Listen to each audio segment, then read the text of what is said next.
One of the issues that does come up quite frequently, I think, here in the United States when it comes to dealing with Muslim Americans is the question of violence and whether violence is part of the Muslim religion. Let's watch Azar Usman's take on it in one of his Allah Made Me Funny clips. I got a chance to go to Copenhagen, Denmark, tell jokes. Yeah, exactly. See how tense it got in this room right now? That's how I felt the whole time. And I went after, of course, the cartoon controversy. The cartoon controversy. I never thought I'd see the words cartoon and controversy that close together. I went over there, I didn't know what to expect. You know, Danes showed up, non-Danes, Muslims, it was beautiful. Everybody laughed, had a good time, it was great. And what I realized is, I don't even understand what happened in the cartoon controversy. I mean, seriously, think about it. There's some Danish cartoonists made some hurtful, offensive cartoons. That's true, okay? Surprising thing to me was how many Americans and Europeans couldn't understand why Muslims didn't think it was funny. Come on, you Muslim. It's just a joke, you silly Muslim. Come on. It's a cartoon, you Muslim. Come on. Here, let me put another grenade down your throat. Come on. It's funny, you stupid Muslim. The only ignorance that was more shocking to me was the way some Muslims responded.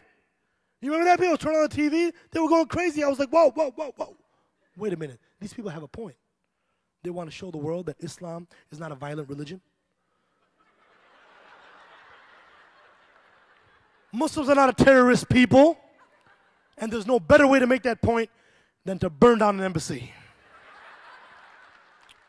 Okay, there's sarcasm at its best. Cutting sarcasm. So the question I think that is on many Americans' minds and certainly has been asked repeatedly, I'd like to quote someone here at American University in the audience who asked, does the Quran really condone violence, or is that a mistranslation? And why, if it's a mistranslation, or even if it does condone it, why haven't Muslims addressed this question?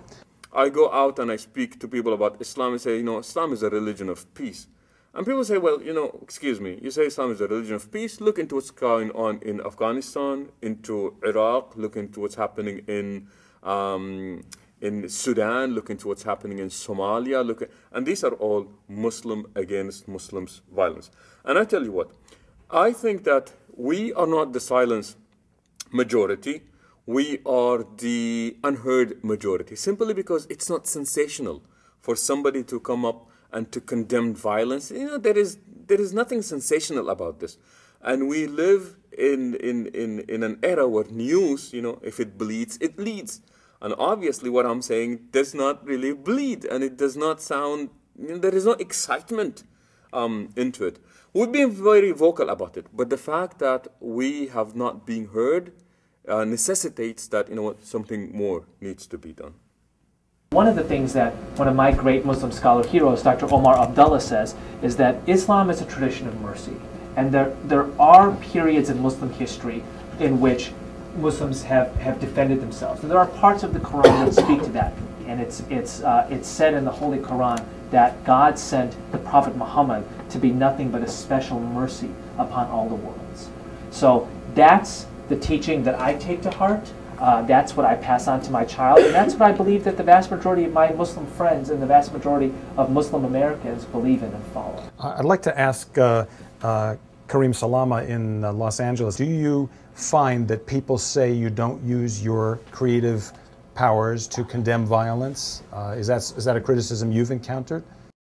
No, I have not encountered that criticism. People again, they appreciate the fact that I try very hard to just be true to myself and to say what it is that I feel. I actually do have a song. There's a song that I wrote called "Baby, I'm a Soldier."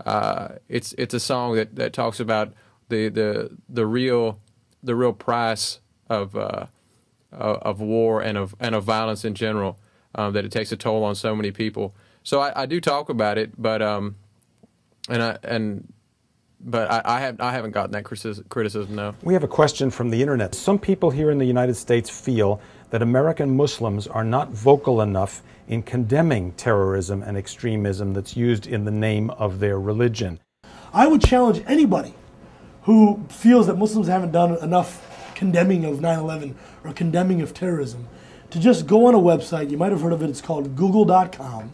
Okay, and just search Muslims condemning terrorism and take a look at the fact that every single Muslim scholar, organization, country on the face of this planet that's worth its salt, that is respectable, has utterly and unconditionally and unequivocally condemned 9/11 and terrorism.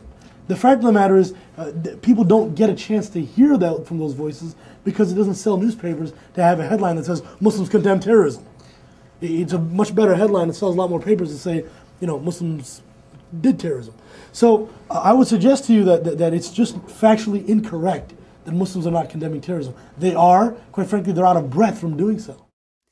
Let me tell you, this is the thing that wakes me up in the middle of the night still every day, because no matter where I go as a Muslim American, the two questions that I still get are, why haven't Muslims condemned terrorism? And where are the moderate Muslims? When in reality, of every breath I've taken since 9/11 and before then has almost exclusively been devoted to this issue and to empowering mainstream moderate Muslims to utilize their voices and to send a message about who they are and what they stand for, which is shared values with other Americans, and that there is no incompatibility between Islam and democracy, and our way of life.